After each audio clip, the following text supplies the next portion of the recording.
नमो बुद्धाय। जय भीम दोस्तों।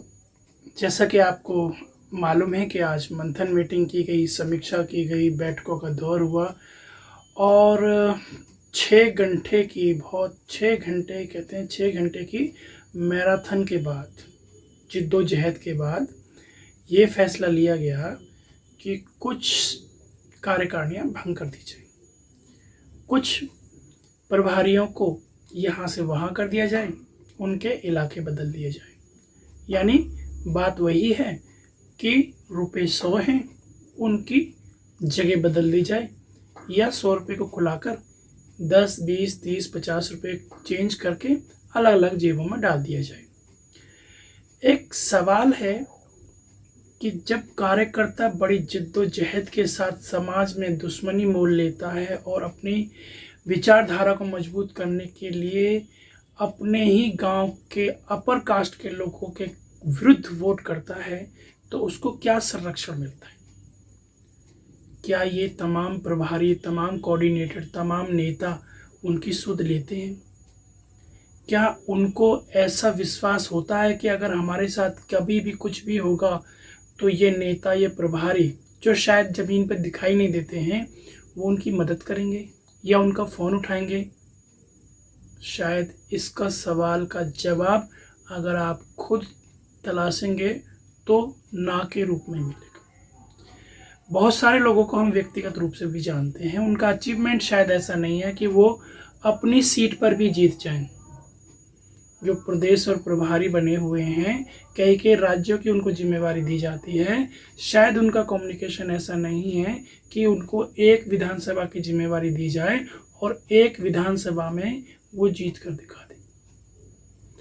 तो हमको किस पर विश्वास करना चाहिए?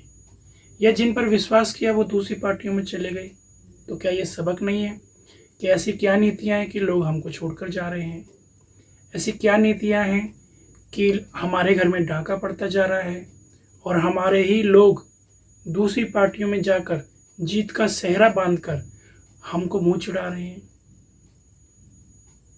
आज एनालिसिस करके देखिए कि दूसरे धुर विरोधी दलों के अंदर सबसे ज़्यादा हमारे ही पार्टी से निकले हुए लोग हैं, हमारे ही विचारधारा से निकले हुए लोग हैं। हमने या तो बहुत ज़्यादा अनुशासन अपनाया है या बहुत ज़्यादा कानों के कच्चे हो गए हैं कि जिसने जैसा कहा हमने उसको मान लिया। शायद हम इंटरनेट मीडिया पे, सोशल मीडिया पे नज़र ही नहीं रखते हैं। हम अपने कार्यकर्ताओं की जीवन शैली, उनके कार्य करने के तरीक़ों को नज़रअंदाज करते हैं। हम देखते ही नहीं कि कौन सा कार्यकर्ता, कौन सा मीडिया हाउस इस समाज को उठाने के लिए जिद्दोजहद और दिन रात मेहनत करता है और बदले में पार्टी से एक आना भी नहीं लेता है, पार्टी का संरक्षण भी नहीं मिलता है, पार्टी की तरफ से कोई पहचान भी नहीं मिलती है। तो मेरे ख्याल से जो दर वोट प्रतिशत कम हो रहा है, ये हौसला लोगों का टूट रहा है। इसलिए टूट भी रहा है कि शायद ज़मीन पे चलना अब उनको अपनी शान और शौकत के खिलाफ लगता है। क्यों नहीं एक पैरामीटर तय किया जाता है कि बिना चुनाव के जाए हुए मैदान में किसी को कोई जिम्मेवारी नहीं दी जाएगी। मनोनीत कर दिए जाते हैं, टॉप शीट पर बैठ जाते हैं, या तो चंदा दे दिया जाता है बहुत ज़्यादा, तो पैसे के दम पर पद मिल जाते हैं। ज़मीनी हकीकत में वो कहीं दिखाई नहीं देते हैं। बस आए, एक डायरी लिखी, पेन लिया और समीक्षा करने लग गए, दिशा निर्देश दिया, जो कार्यकर्ता सही काम कर रहा है उसको यहाँ से हटा के वहाँ, वहाँ के वाले को यहाँ। समझ में नहीं आता कि दिल्ली वाले को आप कर्नाटक में भेज रहे हो, वो क्या करेगा, और यूपी वाले को दिल्ली में ला रहे हो। दिल्ली वाले को मौका नहीं है, यूपी वाले को मौका नहीं है, अदर राज्य के लोग आ रहे हैं। जिस जगह जिस प्रभारी का ज़्यादा प्रभाव है उसका दायरा उतना ही सीमित कीजिए और उसको बोलिए कि यहाँ से मुझे रिजल्ट चाहिए। ऐसा नहीं है कि आपने पूरा उत्तर प्रदेश दे दिया और उसके पड़ोस में भी किसी को नहीं जानते। बहुत सारे नेता ऐसे हैं जिनके पड़ोसी उनको नहीं जानते, लेकिन पद में, पार्टी में उनका बहुत बड़ा कद है। उनका अभिमान, स्वाभिमान, सम्मान इतना बड़ा अहंकार के रूप में आ जाता है कि वो आम कार्यकर्ता को कुछ समझते नहीं है। तो हम शिकायत नहीं कर रहे हैं, मंथन दोबारा कर लीजिए।